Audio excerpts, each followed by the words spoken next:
India Legal presents Courts Roundup.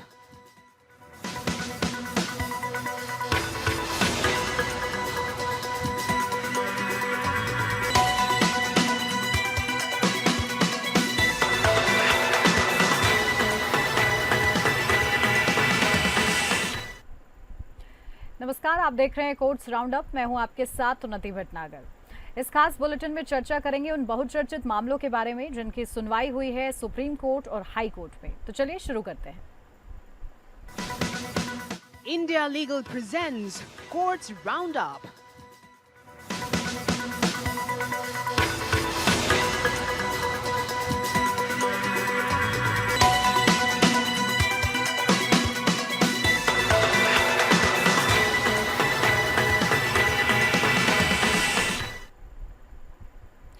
Supreme court ने कहा है कि पटाखों पर पूर्ण प्रतिबंध केवल दिल्ली और राष्ट्रीय राजधानी क्षेत्र में ही नहीं बल्कि पूरे देश में लागू होना चाहिए। प्रधान न्यायाधीश बी.आर. गवई और न्यायमूर्ति के विनोद चंद्रन की पीठ ने जोर देकर कहा कि भारत के सभी नागरिक स्वच्छ हवा के समान रूप से हकदार हैं और प्रदूषण मुक्त हवा को केवल राजधानी क्षेत्र तक सीमित नहीं किया जा सकता है।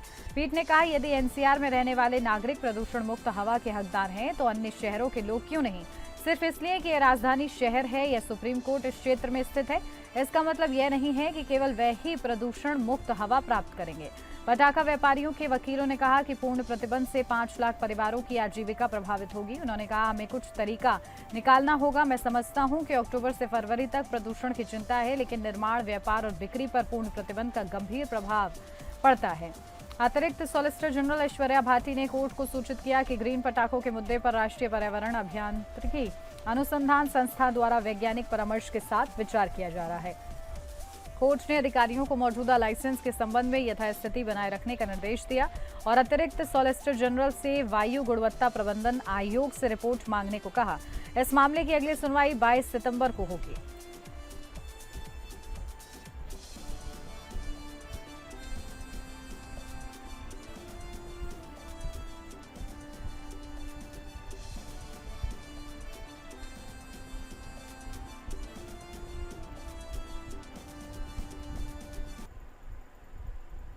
दिल्ली दंगों के साजिश मामले में आरोपी उमर खालिद, शर्जील इमाम, मिरान हैदर और गुलफिशा फातिमा की जमानत याचिकाओं पर सुप्रीम कोर्ट में सुनवाई 19 सितंबर तक के लिए टाल दी गई है। यह मामला जस्टिस अरविंद कुमार और जस्टिस एन.वी. अंजारिया की खंडपीठ के समक्ष सूचीबद्ध था। जस्टिस अरविंद कुमार ने इन मामलों की सुनवाई करने में असमर्थता व्यक्त करते हुए कहा कि पूरक सूची की फाइलें उन्हें देर रात 2:30 बजे ही मिली हैं, जिससे उन्हें मामलों का अध्ययन करने का समय नहीं मिला। याचिकाकर्ताओं की ओर से खालिद के लिए सीनियर एडवोकेट कपिल सिब्बल और सीयू सिंह, फातिमा के लिए डॉक्टर अभिषेक मनु सिंघवी और इमाम के लिए सिद्धार्थ दवे पेश हुए।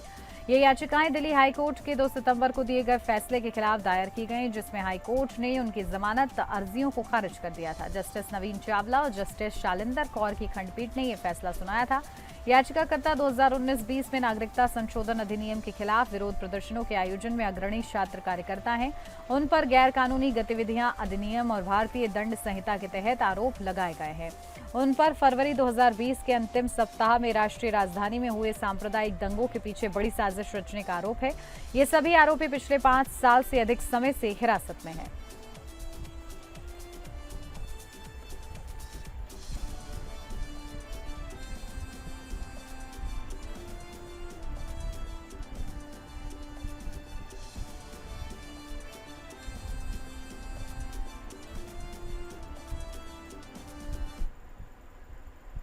सुप्रीम कोर्ट ने चुनाव आयोग को नोटिस जारी किया है, जिसमें राजनीतिक दलों के पंजीकरण और विनियमन के लिए नियम बनाने का निर्देश देने की मांग की गई है।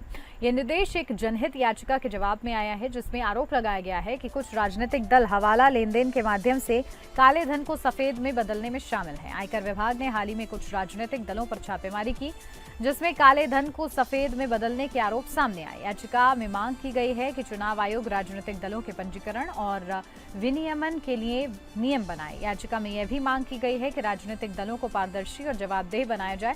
जिसमें उनके आंतरिक कामकाज और वित्त पोषण शामिल हैं। कोर्ट की टिप्पणी न्यायमूर्ति सूर्यकांत और न्यायमूर्ति जयमल्य बागची की पीठ ने कहा कि राजनीतिक दलों को विनियमित करने के लिए नियम बनाने की आवश्यकता है, लेकिन यह भी सुनिश्चित करना होगा कि ऐसे नियम राजनीतिक दलों के अधिकारों का उल्लंघन न करें। याचिकाकर्ता ने मांग की है कि चुनाव आयोग को राजनीतिक दलों के पंजीकरण और विनियमन के लिए नियम बनाने का निर्देश दिया जाए और केंद्र सरकार को पारदर्शिता, आंतरिक लोकतंत्र और जवाबदेही को बढ़ावा देने के लिए व्यापक कानून बनाने का निर्देश दिया जाए।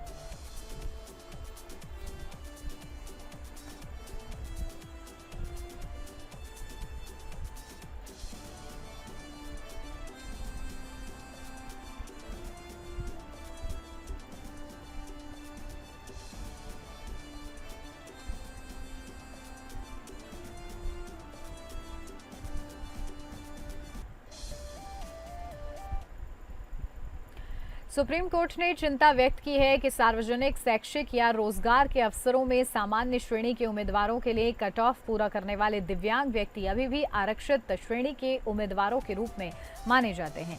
यह मुद्दा जस्टिस सुनंदा भंडारे फाउंडेशन बनाम भारत संघ मामले में उठाया गया था। न्यायमूर्ति विक्रम नाथ और न्यायमूर्ति संदीप मेहता की पीठ ने उल्लेख किया कि जब जाति आधारित आरक्षण की बात आती है तो योग्य उम्मीदवार जो सामान्य श्रेणी की कट ऑफ पूरा करते हैं उन्हें भी सामान्य श्रेणी के हिस्से के रूप में माना जाता है, बजाय इसके कि उन्हें आरक्षित सीट के खिलाफ भर्ती किया जाए। इसका मतलब यह है कि एक अन्य निम्न स्कोर वाले आरक्षित जाति के उम्मीदवार को अभी भी ऐसे आरक्षित सीट के खिलाफ भर्ती होने का मौका मिल सकता है।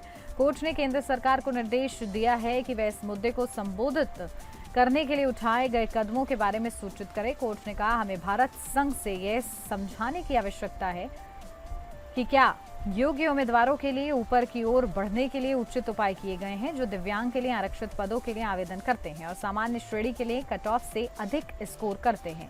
यही सिद्धांत पदोन्नति पर भी लागू होना चाहिए। केंद्र सरकार को 14 अक्टूबर तक अपना जवाब दाखिल करने का निर्देश दिया गया है।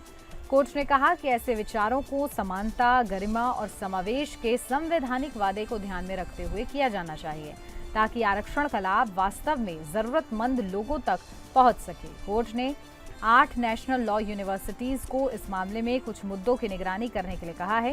यह निगरानी गतिविधि प्रोजेक्ट एक्सेसिबिलिटी एम्पावरमेंट के तहत की जाएगी।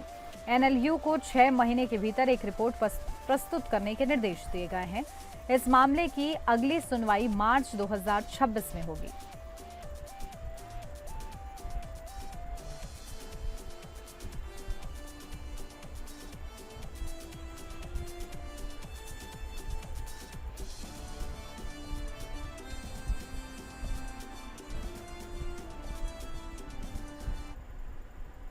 सुप्रीम कोर्ट ने फिल्म अभिनेत्री और बीजेपी सांसद कंगना रनौत की याचिका पर सुनवाई से इनकार किया है। इसके बाद उन्होंने अपनी याचिका वापस ले ली। जस्टिस विक्रम नाथ की अध्यक्षता वाली बेंच ने टिप्पणी करते हुए कहा कि आप अपनी टिप्पणियों के बारे में क्या कहेंगे। जस्टिस नाथ ने कहा, आपने तो इसमें और मसाला डाल दिया, यह कोई साधारण रिट्वीट नहीं था।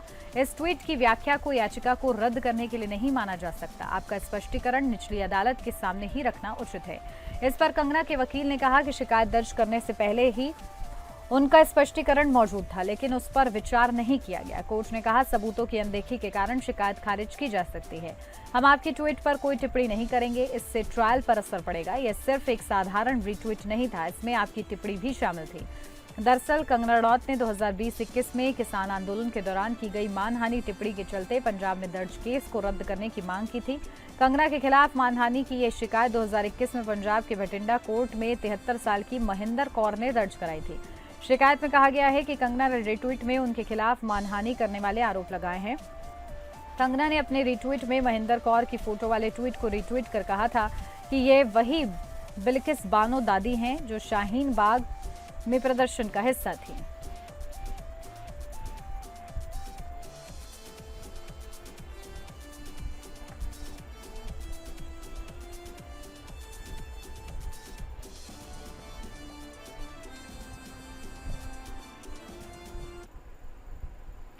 सुप्रीम कोर्ट ने देश भर की हाई कोर्ट्स और ट्रायल कोर्ट्स को निर्देश दिया है कि वे जमानत और अग्रिम जमानत से जुड़ी याचिकाओं को जल्द से जल्द निपटाएं। जहां अधिमानतः 3 से 6 महीने के भीतर जस्टिस आर महादेवन ने फैसला सुनाते हुए कहा, हाईकोर्ट और अधीनस्थ अदालतें जमानत और अग्रिम जमानत की याचिकाओं का निपटारा कम समय में करें। अधिमानतः 3 से 6 महीने के भीतर यही निर्देश हमने दिए हैं। जस्टिस जेबी पारदीवाला और जस्टिस आर महादेवन की खंडपीठ ने कहा कि ऐसी याचिकाएं सीधे तौर पर व्यक्तिगत स्वतंत्रता से जुड़ी होती हैं, इसलिए इन्हें वर्षों तक लंबित नहीं छोड़ा जा सकता। कोर्ट ने टिप्पणी की, व्यक्तिगत स्वतंत्रता से जुड़ी याचिकाएं सालों तक लंबित नहीं रखी जा सकती। लंबी देरी से न केवल आपराधिक प्रक्रिया संहिता के उद्देश्य पर असर पड़ता है, बल्कि ये न्याय से वंचित करने के बराबर है, जो संविधान के अनुच्छेद 14 और 21 की भावना के खिलाफ है। कोर्ट ने यह भी कहा है कि जमानत और अग्रिम जमानत की याचिकाओं पर जल्दी और मेरिट के आधार पर फैसला होना चाहिए। इन्हें टालना उचित नहीं है। इस केस में अग्रिम जमानत की याचिका 2019 में दायर हुई थी, लेकिन हाईकोर्ट ने इसे 2025 तक लंबित रखा। सुप्रीम कोर्ट ने कहा, हमने इस प्रथा की कड़ी निंदा की है। सुप्रीम कोर्ट ने हाईकोर्ट का आदेश बरकरार रखा और अपीलें खारिज कर दी। साथ ही कहा कि अगर आरोपी गिरफ्तार होते हैं तो उन्हें नियमित जमानत के लिए आवेदन करने की आजादी होगी।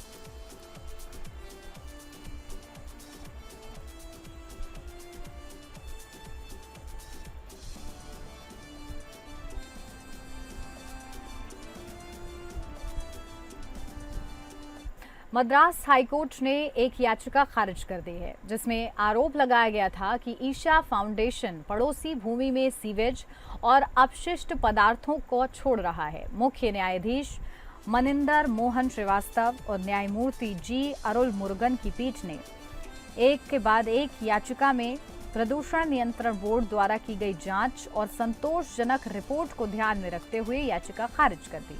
पीठ ने कहा, यह स्पष्ट है कि जबकि वर्तमान याचिका लंबित है और ये मुद्दा अभी तक तय नहीं हुआ है कि 7वें प्रतिवादी द्वारा अनुपचारित सीवेज पानी को याचिकाकर्ता की भूमि में छोड़ना जारी है।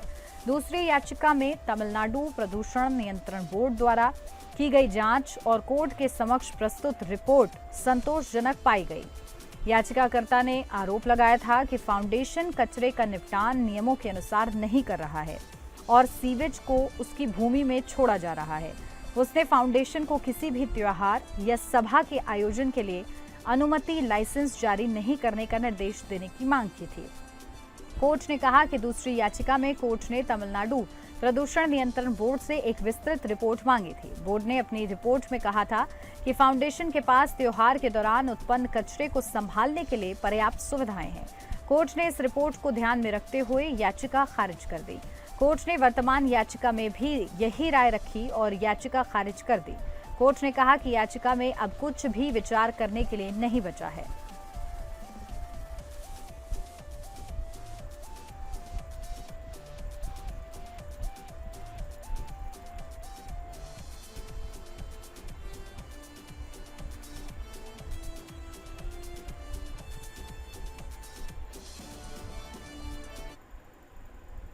केरल उच्च न्यायालय ने राज्य के 4 देवस्वम बोर्डों यानी कि त्रावणकोर, कोचीन और गुरुवायूर और मालाबार देवस्वम बोर्डों को दिव्यांगजनों के लिए मंदिर दर्शन की सुविधा के लिए निर्देश जारी किए हैं। न्यायमूर्ति राजा विजय राघवन की ओर और न्यायमूर्ति केवी जयकुमार की पीठ ने यह निर्देश दिया। देवस्वम बोर्डों को स्थानीय और अन्य हितधारकों के साथ परामर्श करके प्रत्येक मंदिर में दिव्यांगजनों के लिए दर्शन की सुविधा करने के लिए विशिष्ट उपाय करने होंगे। यह निर्धारित करना होगा कि प्रत्येक मंदिर की विशिष्ट परिस्थितियों को ध्यान में रखते हुए नालम वलम या अन्य आंतरिक परिसरों में व्हील चेयर की अनुमति दी जा सकती है या नहीं। दिव्यांगजनों के लिए दर्शन के लिए विशिष्ट दिन या समय निर्धारित करना होगा और इसे प्रकाशित करना होगा। दिव्यांगजनों के लिए अग्रिम बुकिंग या वर्चुअल कतार विकल्प प्रदान करने पर विचार करना होगा। अधिनियम को प्रभावी ढंग से लागू करने के लिए अतिरिक्त उपाय करने होंगे। यह सुनिश्चित करना होगा कि अदालत के निर्देशों का पालन किया जाए। देवस्वम बोर्डों को इन निर्देशों पर निर्णय लेने और व्यापक दिशा निर्देश जारी करने के लिए 4 महीने का समय दिया गया है। यह कदम दिव्यांगजनों के लिए मंदिर दर्शन की सुविधा और उनके अधिकारों को सुनिश्चित करने के लिए उठाया गया है।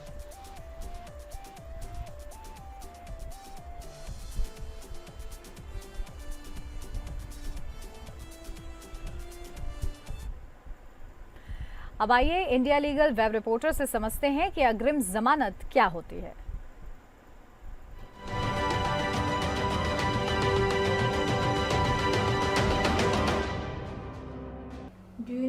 Preventive detention is? Preventive detention का मतलब है किसी व्यक्ति को इसीलिए डिटेन करना उसके पास्ट ऑफेंस के लिए नहीं, बल्कि फ्यूचर में होने वाले ऐसे एक्ट को रोकने के लिए जो पब्लिक ऑर्डर, सिक्योरिटी या स्टेट के इंटरेस्ट को थ्रेटन कर सकता है। ये article 22 of the Indian constitution में रिकॉग्नाइज्ड है और स्टैट्यूट जैसे कि Jammu and Kashmir public safety act of 1978 में दिया गया है। इस केस में high court of Jammu and Kashmir ने डिटेंशन ऑर्डर को क्वॉश किया, एम्फसाइज करते हुए principle of application of mind by the detaining authority.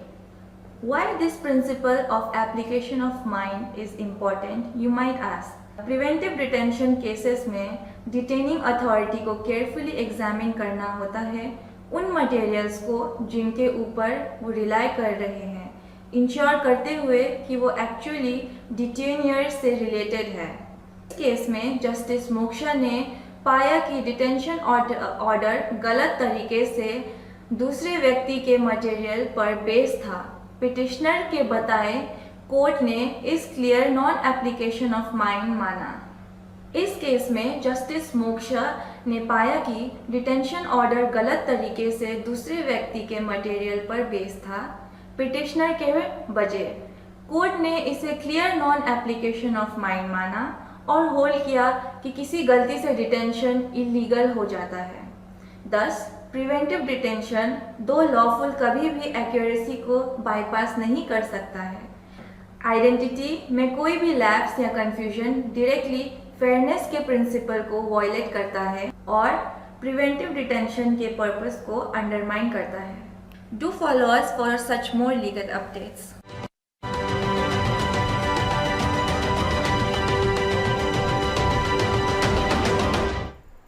Courts roundup में बस इतना ही। नमस्कार।